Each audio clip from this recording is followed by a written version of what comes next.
Mas a FAMAT é uma instituição que surgiu em 1965 e prestou relevantes serviços na organização, inicialmente da pecuária, com base especialmente no Pantanal, Poconé, Livramento, Cáceres, Corumbá, Ladário, essa região toda do Pantanal.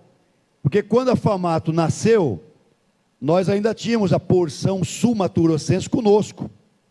Ela nasce em 65, já no final do governo do Dr. Fernando Corrêa da Costa, e congregou os pecuaristas de todo o antigo Mato Grosso, lá de Fátima do Sul, Jataí, Dourados, Glória de Dourados, Coxim, Vila Rica, Cacilândia, Niuaque, Corumbá, Ladário, e Poconé, Cáceres, Livramento, Chapada, Várzea Grande, enfim, todo o Rosário Oeste, Nobre, Diamantino, Arenápolis, todos os pecuaristas, então, acabaram fundando a FAMAT. Porque a nossa agricultura era muito tímida até então. Então, a FAMAT nasce no berço da pecuária mato-grossense.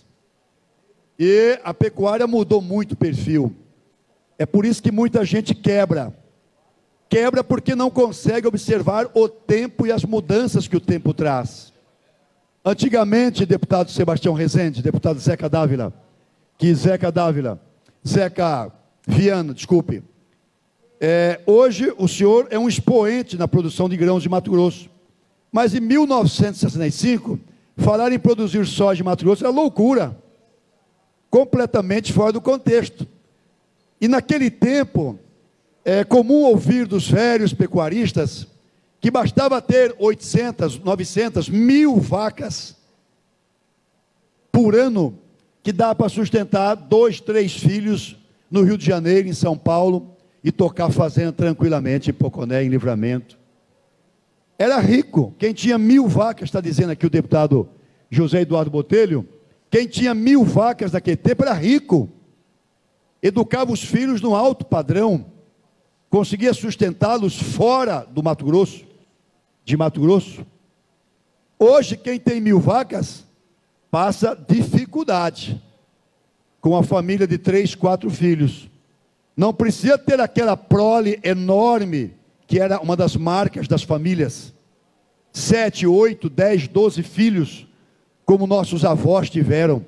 Então a FAMAT, o deputado Romualdo Júnior, Vossa Excelência, que é o autor desta homenagem à federação, ela nasce no governo do doutor Fernando Corrêa da Costa, cuiabano, mas que foi estudar medicina no Rio de Janeiro, e acabou casando com a dona Elisa Bocaiúva, neta de Quintino Bocaiúva, e ao voltar, preferiu voltar para Campo Grande, onde estabeleceu-se como médico. E lá Fernando Corrêa da Costa, filho de Pedro Celestino, também ex-governador do estado por 3 vezes, acaba fazendo uma clientela, carismático, filho de político, ajeitado, um rapaz, um caboclo ajeitado, acabou empurrado para a política, e doutor Fernando virou prefeito eleito de Campo Grande, e foi um grande prefeito, líder da UDN, junto com João Vilas Boas, uma águia, uma raposa para uns e para outros, Garcia Neto, Enio Vieira, Aicim Tocantins, e torna-se um dos grandes líderes. E a história, cheia de ironias, leva o deputado Sebastião Rezende para a disputa ao governo contra um primo, Filinto Miller. E doutor Fernando enfrenta seu primo, ambos cuiabanos, Fernando falando pelo UDN, Filinto pelo PSD. Fernando representando o Sul, mas com votação também no Norte, porque era cuiabano, filho de Pedro Celestino, e ele acaba em 50, derrotando seu primo Filinto Miller, e torna-se governador do estado. E eu considero, pelos meus poucos conhecimentos da história mato-grossense, doutor Fernando como o construtor, o idealizador do estado mato-grossense. desse modelo que aí ainda se encontra. Criou o Bemate, criou a Semate, criou o Dermate, à época chamada Acarmate, implantou a primeira faculdade de Direito. Então esse modelo de Estado que nós temos, essas caixinhas, na minha concepção, foi criado pelo brilhantismo de Fernando Corrêa da Costa, um dos grandes homens públicos da história de Mato Grosso. Mas a história havia lhe reservado ainda mais. Faz um grande governo de 51 a 56, mas volta em 61, porque à época a reeleição era proibida. Novamente a ironia, o paradoxo, o coloca de frente com seu primo. De novo, ele enfrentaria agora seu primo Filinto Miller. De novo. E a história se repete. Dr. Fernando derrota novamente Filinto Miller e elege para o seu segundo mandato, à época de 5 anos. É nesse segundo mandato, deputado Romualdo, que a sua moção faz a referência, que nasce a FAMATO.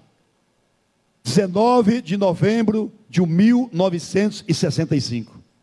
Nascia a FAMATO, a Federação da Agricultura e da Pecuária Mato-Grossense. Hoje congrega 33 mil, uma instituição forte.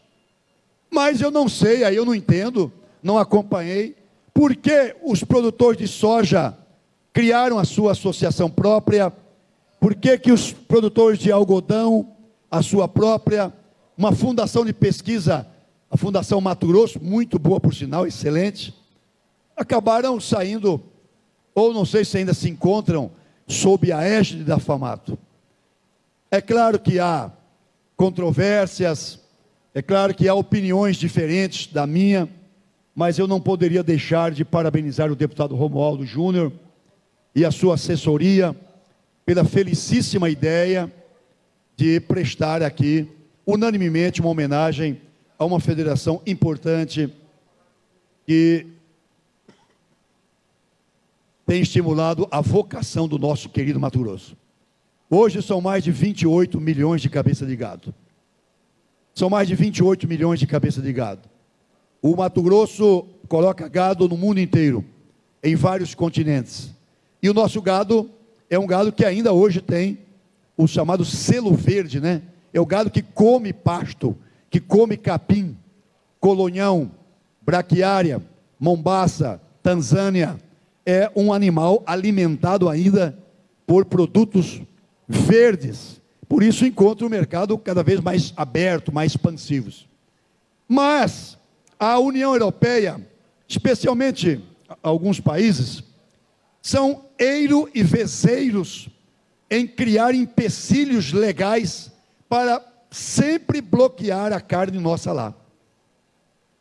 Mas, na verdade, essa é uma política de reserva de mercado, para favorecer os seus pecuaristas, já que eles não têm condições de competir com a nossa pecuária extensiva, porque tem áreas pequenas, tem um período de inverno rigorosíssimo, eles acabam tendo pequenos rebanhos.